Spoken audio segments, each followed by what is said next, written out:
paper on that in Philosophy Mathematica, where I argued that structuralism is, there is a sense in which it's outdated, and I explained that I think at least the standard version of structuralism indeed played an important role in physics and mathematics, but at least as far as mathematics is concerned, I'm a little less sure about physics, that's somehow in the past. So the argument that it does not any longer drive new research, it rather applies for, say, mathematical first half of 20th century. And the second half of 20th century, we are doing rather different thing, which developed from this structuralism. It's not idea that we should go back, abandon, but it's rather development of structuralism, which many people still call structuralism. Some people even speak about categorical, because it's going to have something to do with category theory, but categorical structuralism. But I try to argue that it's really such a development that it would better not call it structuralism. It's really rather new and interesting vision, perspective. And then in that context, I also briefly speak about the identity issue, which is actually central to structuralism. And then I'll talk about a very new thing, which is really very hot research topic, which is labeled, I think last year, Homotopy type theory. And now there is a big program in the Institute of Art Studies in Princeton, which is headed by Rodin, whose field medal for Milan conjecture in '91. And so that's a really interesting thing. But I think it has a bearing on all our general topic. So I'll try, say, to speculate how it may enlighten that general problem of say, structural realism, or offer kind of alternative, modern alternative to structural realism. So it's kind of post-structural realism. Yes, and then I try to give 3 examples, and those are speculative examples. So they are not really physical theories. I'm not a physicist, but just suggestive examples based on some physics literature. And here I really am not. So I very much appreciate any critique. Maybe I just say stupid things, particularly this quantum case, and then I come to conclusion. Okay, I just begin with 2 quotes.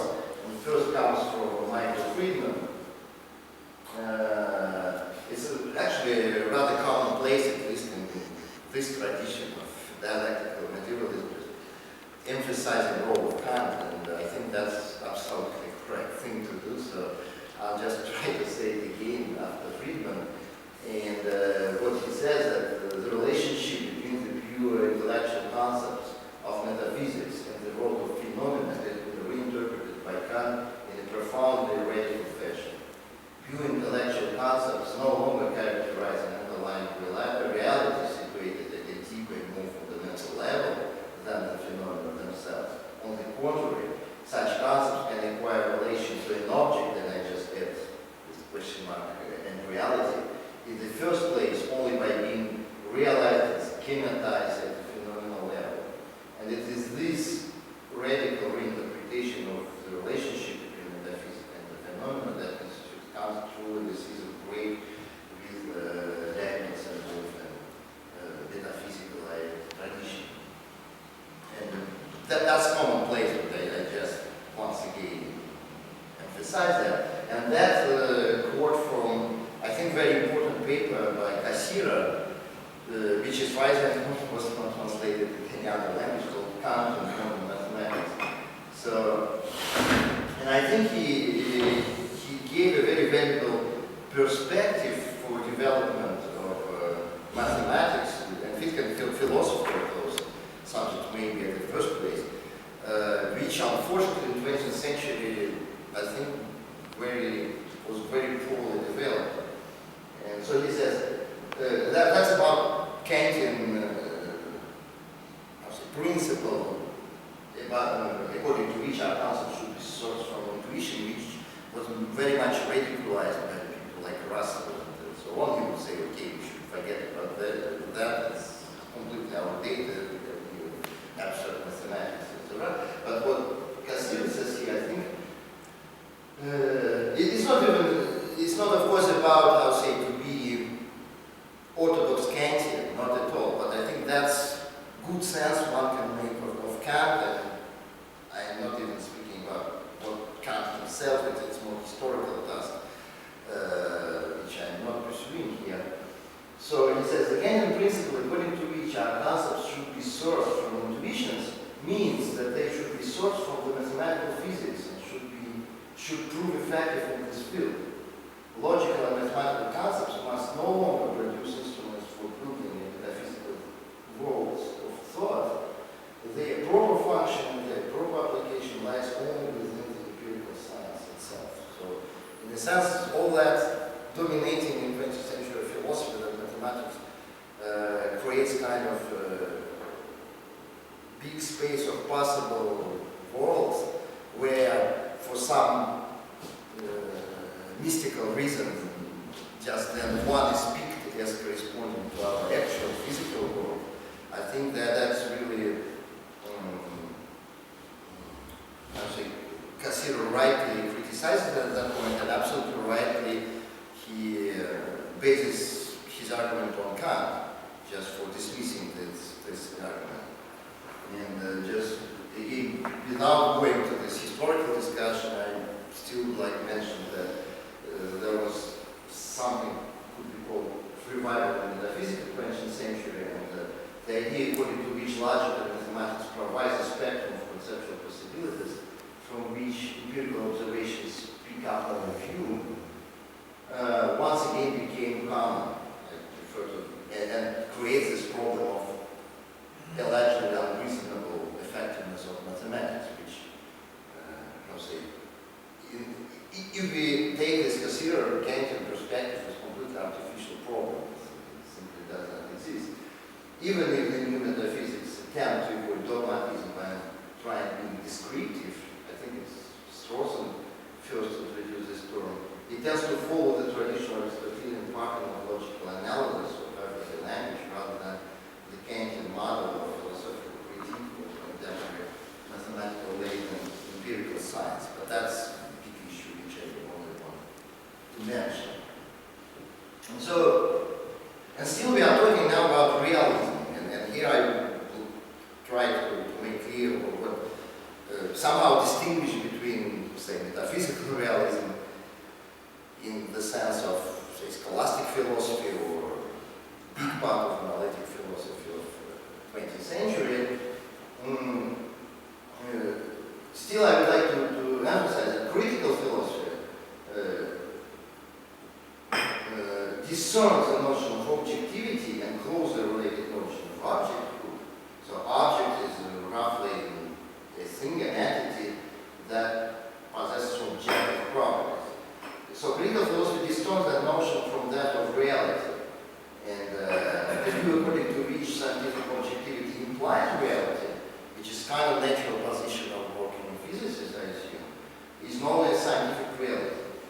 A critical, otherwise called transcendental philosophy, can but must not be a scientific realist. There are examples of people who are not realists in that sense. And a recent example is told, I thought the first name Rickman.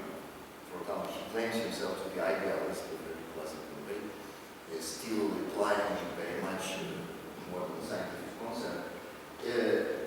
So such a philosopher can also be either idealist or systematically neutral, which is rather an unusual position between people following. It's like today saying that all question of realism is kind of old-fashioned metaphysics, which we just shouldn't do. But anyway, from this critical perspective, I think the question about reality, about realism, just splits into two very different questions. And one question is what I just mentioned, very general question, whether or not our best science, which is objective, in a sense, of course, to be specified,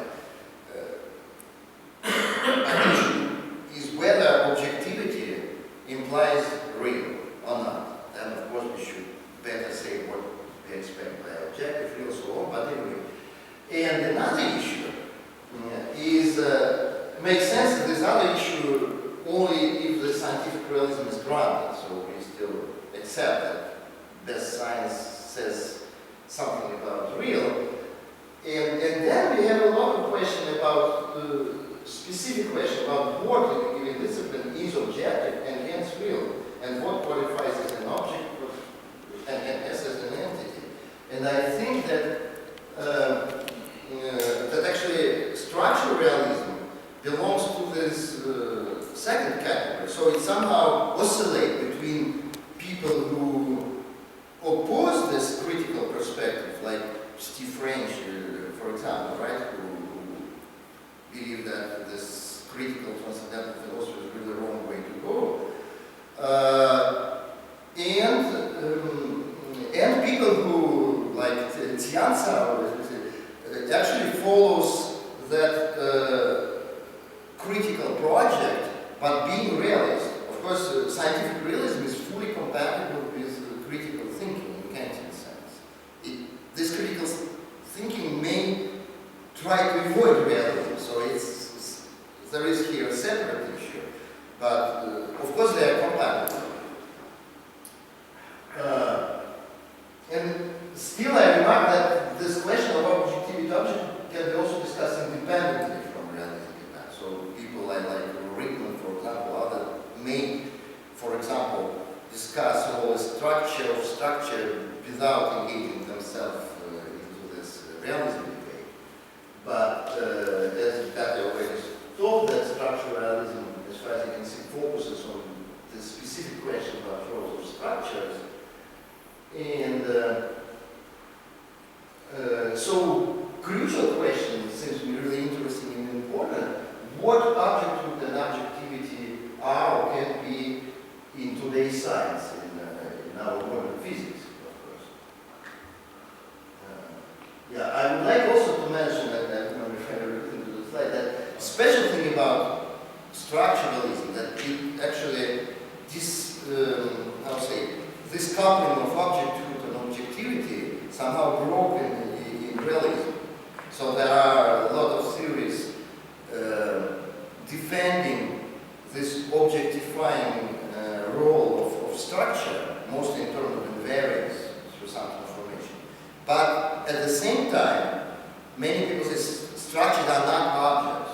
And some people say provocative things like there are no objects, only structures. But I think it's all terminologically, not very fortunate, because my understanding is that what physics and these people try to do is just constitute this new notion of object and objectivity, and they don't quite succeed. I mean, it remains kind of vague. In that sense, what I'm going to propose, it's indeed development of the same line of development, but I still think that the outcome is rather different from what is usually called structuralism, if you don't call it that way. Yeah, and the last remark, I think that something that we can see already in Kant, that there is a sense in which some form of objectivity is first determined in mathematics, and then in development field. Of course, this mathematical objectivity is not, here I follow Kant, in the orthodox way, it's not fully objective, so it's kind of a weak sense of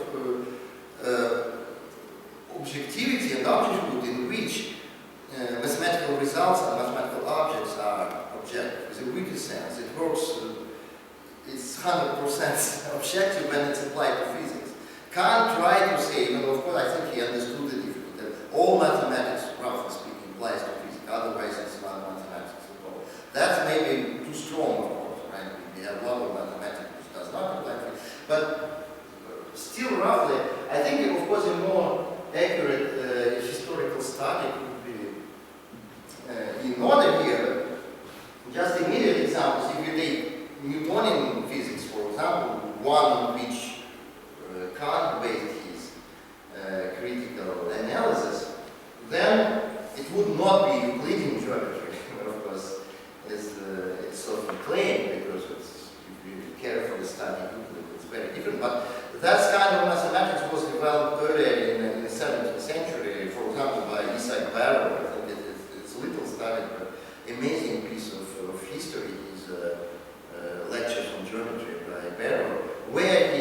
developed that kind of mathematics, not fully, which Newton applied exactly as a basis for his physics. And that was very new for the time. For example, the idea of curve as a general curve as a mathematical object generated by, say, arbitrary continuous motion of a particle. That for geometry was something new and very non-trivial mathematically, of course. And it's, in a sense, still is that non-trivial. Okay? So my historical point is that that kind of mathematical objectivity somehow was developed still earlier than this full notion of objectivity, which today call classical, and which is very much due personally to Newton. And another example is the Riemann geometry and Einstein general relativity, which was also developed how much about 50 years earlier, right? And again, there is no miracle here, of course, because Riemann himself very much conceived of possible physical application. It was not at all his geometry developed as an abstract game or something like that.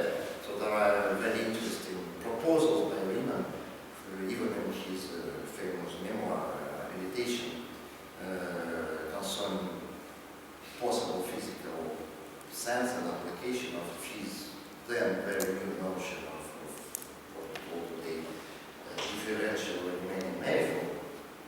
But again, that basis was made earlier than, say, general relativity itself. And I think if we now talk about structuralism, it's something similar. Say, mathematics, of course, all that anachronistic, except for white declaring in the time that they call themselves structuralists, something like that. But again, this mathematics, structural mathematics, was developed earlier. I think it's something to check, of course, more precisely, but superficially looks like that. And mathematics was the ideas came first, of course, with interaction with physics. I don't say that independently. And later, already recently, people speak about structural realism in physics. Yes. So my claim is it's mathematical is structuralism. So I can't really speak here about physics, which I know little. That mathematical structuralism is outdated, even if it still serves as a conceptual framework for a part of existing mathematics. It does not any longer serve as a justified idea for further research. And on the other hand, category theory provides a new form of objecthood and objectivity. That's a strong claim that I'm trying partly defend in what follows, which historically emerges from structuralism but does not qualify as a form of structuralism. And that's the central claim of this talk, that this new form of mathematical objecthood and objectivity is a strong candidate for a new form of objecthood and objectivity in physics. So that's point actually of that talk. I tried to present what the new form of objecthood and objectivity in mathematics, how it looks like actually using a rather specific result which I mentioned, homotopy theory, and then speculate how it may be used in physics. Yeah, and that's just short cultural observation of structuralism. I think that's rather interesting. First, the word, the term, of course, invented in French philosophy, right? So, and observation that exactly in the moment when in France it came out of fashion, so somehow it was no longer useful as a suggestive idea for, before, of course, people like Levi-Strauss and Bourbaki somehow exchanged ideas, so that structuralism was not philosophy in the sense of, say, Anglo-Saxon philosophy, right? It was rather a suggestive idea. Yes, but exactly when then people decide, okay, that's worked out, we need something else, which in American universities people would call post-structuralism, which is not self-description of French philosophy. But exactly at that point, there was beginning of what became structuralism in English-speaking world, right? It became a philosophical doctrine, and early in the 70s was Smith, Suppe, and that developed and Germany, Balzer, Linnaeus, and more recently in 2000 was that latest wave by Latimar and French. So you see, once it's a sort of a suggestive idea and not as a, how to say, doctrine, not as a, that's why it's difficult to formulate what this strange French structuralism means really and so forth. But then it was somehow there, it re-emerges as a well-defined doctrine. And of course, that modern structuralism just, at least in mathematics, it just refers to examples of first half of 20th century, and that's really works out. People like Shapiro, Hellman, they just take these examples, group theory, the best examples they use, and so on. And then they show how this, philosophical doctrine fits. What do you think that the Sneed and Suki are related with the structuralism in mathematics or in philosophy of science? They actually began, I think, philosophy of science. Yeah, I don't think they have anything to do with mathematics. Exactly. But you know that I think could refer to Bourbaki and said, okay, maybe Bourbaki doesn't work well in mathematics. It was very superficial. I don't think they have anything related with what you are talking about. Now, the interesting thing that they would deny if you. I worked one semester with Luis Mulinez. Yeah. And who is structuralist of more or less that wave. And then one asked him what relation to French structuralism. He would say none, no relation. Yeah, no relation. Stigmular structuralism is completely different from Bourbaki or all these things. That's different. No, Stegmuller he referred. No, it's not different at all. No, I'm not sure about Sneed, but about Stegmuller, it's not different. It's their idea is just take Bourbaki, how to say, formal machinery, and use it for, explicating structure of scientific theories. And he makes a reference, and that's, how to say, cardinal. It's not superficial. He just says, okay, I don't know whether it works or not in mathematics, but the structure Sneed and Stegmuller mentioned is the structure of the ontological commitment, application domain, and all this is, I think it's Sneed may be different. Surface is more modern structuralism. It's not surface, it's another. Something different. It's different. Very different. Structuralism by surface is something like model concept. For some science, for example. No, exactly, but that's my point. It's this, how to say, framework, right? Structuralism. Say things in supers, right? But it doesn't serve any longer for, say, making new mathematics. It's not like, you have that good idea, you try to apply it to, ethnography like Levi-Strauss or mathematics, whatnot. They say no. That's a general framework. We would use it for showing structure of scientific theory. So it's not for making these theories themselves, but making kind of representation of those theories. Okay, and explicating their structures of those theories. That's the difference. Now, there's a very big difference. The structuralism pursued by Sneed and Stegmuller was the structuralism of the scientific theory. Then the structuralism in mathematics is about the structuralism of the subject, which was the subject of the mathematical study or scientific study. That's different. I see. That's very different. At different levels. At different levels. Yeah, exactly. Okay. So now I come to this centrally. It's a very big topic, but I'll use that in full presentation. So one crucial question is, are isomorphic structures identical, right? And here there is something that it's a vehicle called about identity. Vobel, I think, is African dance. And then there is some, which maybe still serves as a suggestive way of thinking. Of course, it is it's not that we just say plainly isomorphism is identity, because that's easy. That's something that called Frege's abstraction. We can form this, just formally identify isomorphic structures, whatever, and use some underlying logic or some theory of identity. But that's not the point, actually. Here the real point is rather somehow to change thinking about identity, right? And not replace isomorphism by identity, but rather the other way around. Replace usual, whatever it may mean, notion of identity by isomorphism. Right? It's a new way of thinking about identity rather than a new way of thinking about isomorphism.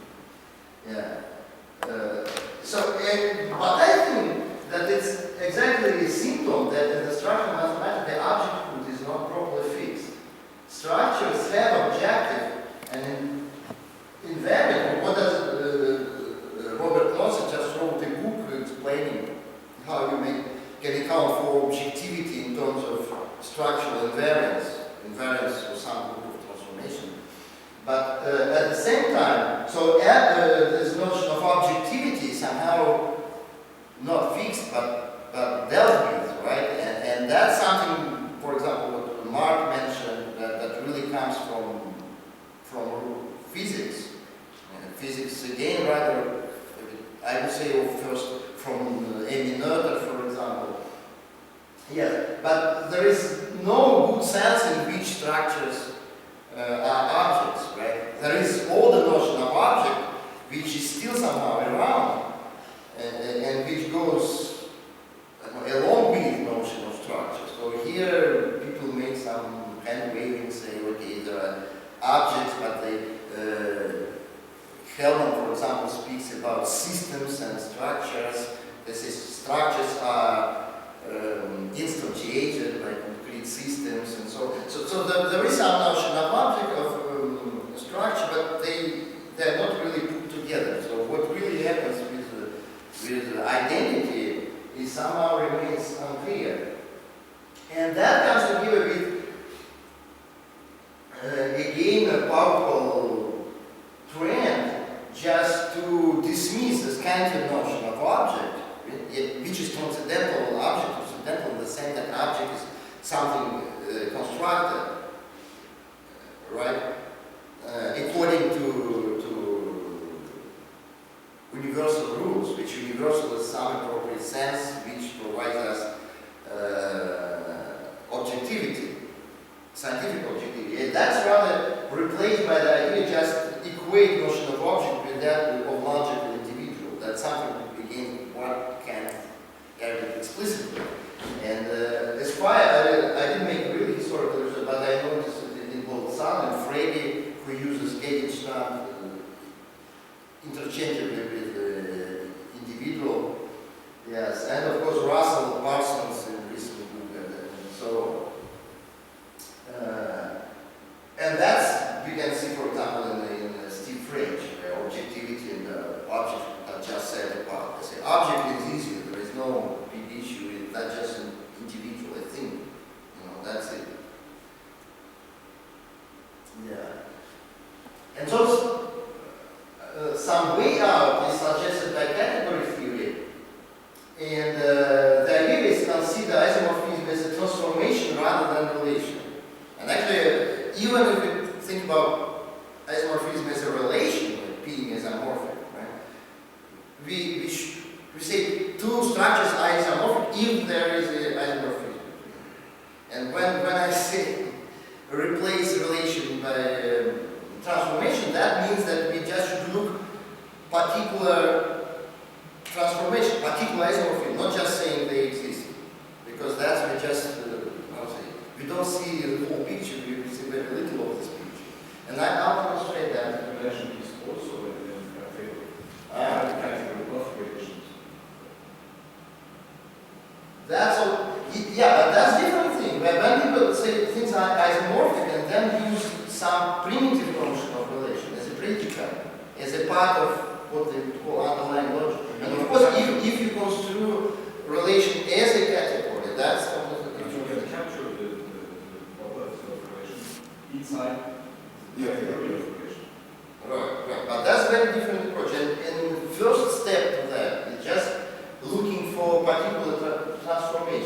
So I'll just give an example, which actually important. Just let's talk about fundamental group of topological space.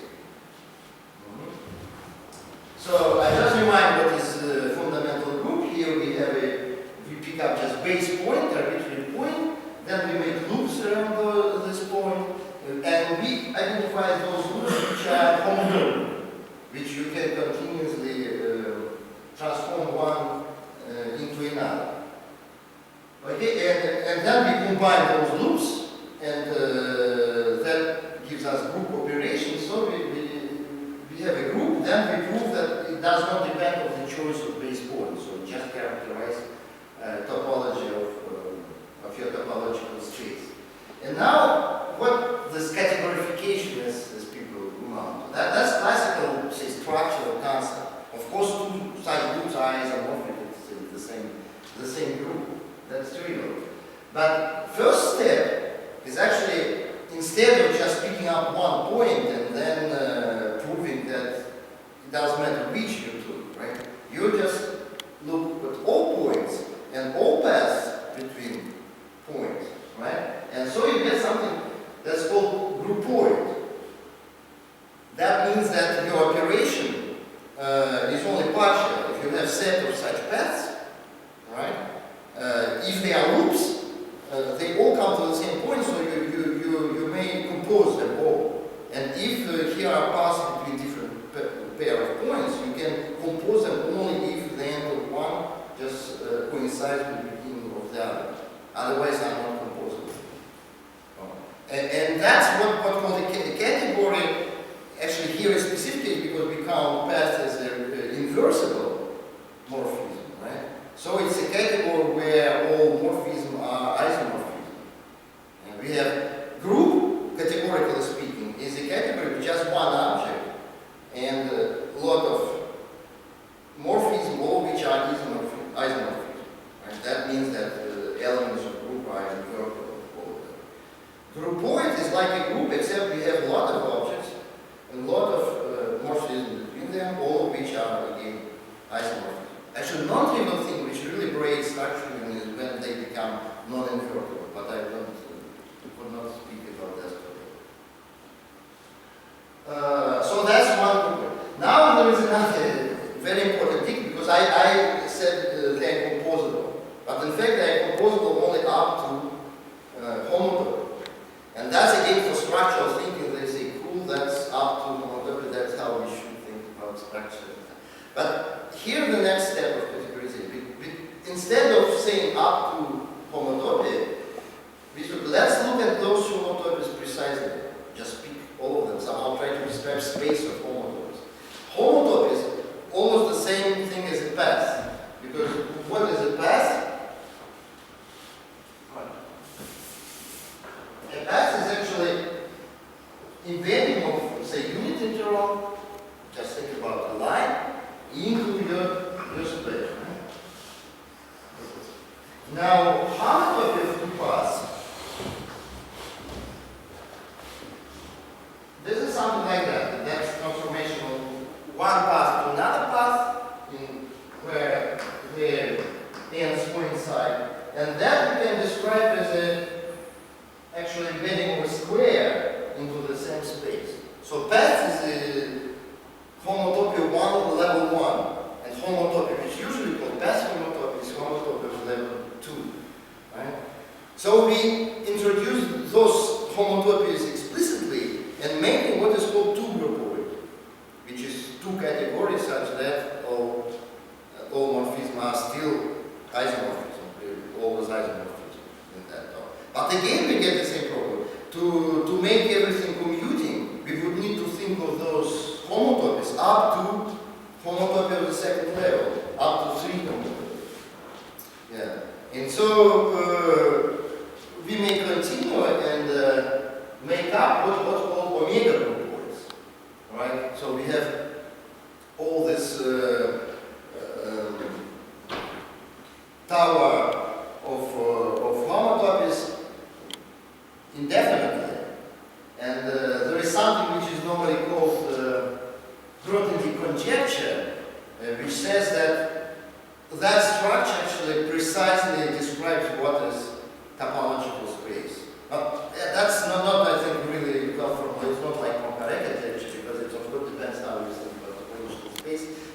yeah, that's a just way of thinking about topological space. So you can make it trivially true by just playing the notion. So just a couple of morals. This Klein program, which is always quoted as kind of at least historical source of structural thinking, I think the lesson of history that it did not work through in original form. This idea that you can reduce notion to space to say some group of symmetries, it doesn't work. What it gave, on one sense, it gave homology theory, and that means that between spaces and groups, there are complicated relationships. But here I am talking about homotopies, not homologies, which I think is more intuitively easier. But here again, we see that fundamental group is something important that captures important properties of your topological space, but not all of them, right? You have at least this groupoid has more information than group for trivial reason, because just collapsing all objects of groupoid into one, you get a group. But then you forget information, of course, yeah? Which are composable, quasi-composable, which are not. Yes.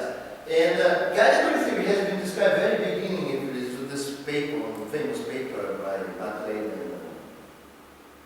and Allen on natural equivalence as a continuation of Erlangen program. But that continuation is how to say, very, very far-reaching, and I think it completely changes the framework. So, crucially, there is no universal notion of invariance. It's something I asked Mark, right? Covariance and contravariance still become basic notions. But in general situation, they have nothing to do with invariance. I can maybe question that. Yeah. And so that's what the program just says that it's high category theory maybe in some sense capture geometry, but again it's not final, just new horizon, if you like, new program. Yeah, and finally, I just we had some discussion, just 10 more minutes. Maybe no, 3 minutes. I show you 10, 5, 3. Okay. Okay. So what about Vygotsky? That thing which was conjectured in 2008 and proved, I think, 2 years ago, but that this high homotopy groupoids model, in very strong sense of model, it's what is called internal logic. In sense of internal logic, they model Martinov's constructive type theory. And interesting thing about Martinov constructive type theory, I have no time to describe all of it, of course, but there are 2 different identities, if you like. There is definitional identity, which is everywhere, just things identify definition, and there is propositional identity. So proposition which says that 2 things are identical. Now, if theory is extensional, then it's trivial again. Just says if they are propositionally identical, then they are definitionally identical. But if theory is intentional, so that's property which I just mentioned doesn't hold, then we have again a tower identity, actually complicated structure, because here we have, for example, identity type for 2 terms x, y of type A, and that is a new type, right? Then we have, for example, 2 terms of that identity type, which can be intuitively thought as proofs of this identity. Okay? And then we may have in that type identity, a new identity type, saying that those 2 proofs of identity x and y are again identical. And so we have complicated structure, which in very precise sense is modeled by that omega groupoids, which I just mentioned. And okay, I skip all that, and now just how we use it in physics. So here is classical Venus example by Frege, and how we say that morning star and evening star are the same thing. Or after the idea, I might even not refer to Frege here, that we must find continuous paths between 2, say, appearance, for instance, of Venus, right? and then we say that the same thing. Even if we can see this continuum part being somehow reconstructed, give some reasons why it must exist. Continuous part. But here we have no homotopy, so we have what some people call extensionality, one dimension up. So either we have paths or no paths. But for example, if we have gravitational lensing here, right? How we know that we observe the same? We see two spots here, and we want to know that that's just the same thing that we observe. Okay? What we need is homotopy of those roll lines here.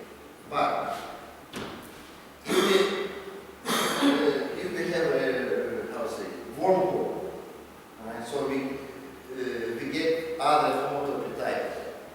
So the claim is that we have somehow different identity, and I don't know how it would work, what physical consequences that would do, but homotopy, groupoid of homotopies for that situation would be different from that trivial situation. And finally, that I based on paper which I sent to some people here, and here I understand well, I think, mathematical part of that paper, but I really would like to physics people to suggest me or not, but the idea is that if we calculate the Feynman integral, okay, it just works immediately only for paths of the same homotopy type, homotopy class, for homotopical paths. Otherwise, if we have, topology of configuration space is non-trivial, then there is a DV theorem which says that we must sum up by homotopy classes, and those coefficients here, they must form representation. They are coefficients of linear representation of fundamental group of this configuration space. Okay? So those coefficients roughly, they depend depends on fundamental group of representation space. Okay? And here we get a situation where many things depend on dimension on your space. And actually, if dimension is more than 2, 3 and more, here this group is simply symmetrical. Okay? Okay, I skip the proof, it's rather simple, why? And in that case, we have two representations of symmetric group, and so we get bosons and fermions. That's classical, it's very well known. On the other hand, if we take this dimension 2, something interesting happens, because that property of symmetric group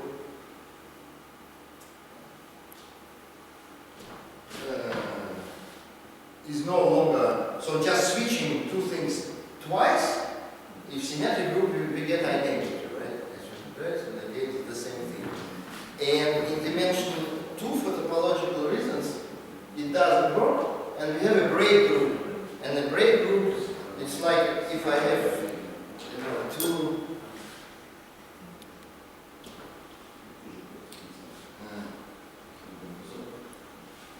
I just try to show what break group is. Sorry. We have two particles here, right? I swap it once and swap it twice, and it's not the same, right? It's infinite group, but very easy. Okay, so in dimension 2 we get break group instead of symmetric group. And my interpretation, which is very amateur and maybe not be criticized, is something like that.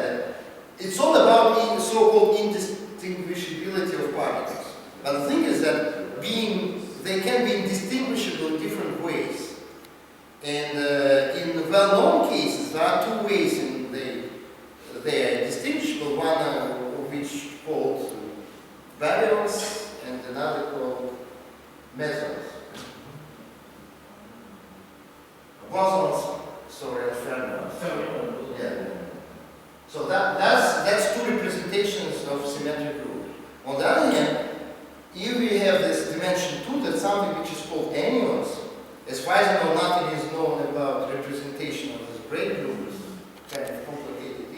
but situation is completely different. So the idea is finally that some object is not a particle, of course, right? It's a system of particles, but groupoid of identities for that system of particles are different, right? And here we started only on the level of groups, so we must go to two groupoids at least to get information. They're different, and they're different as topological properties.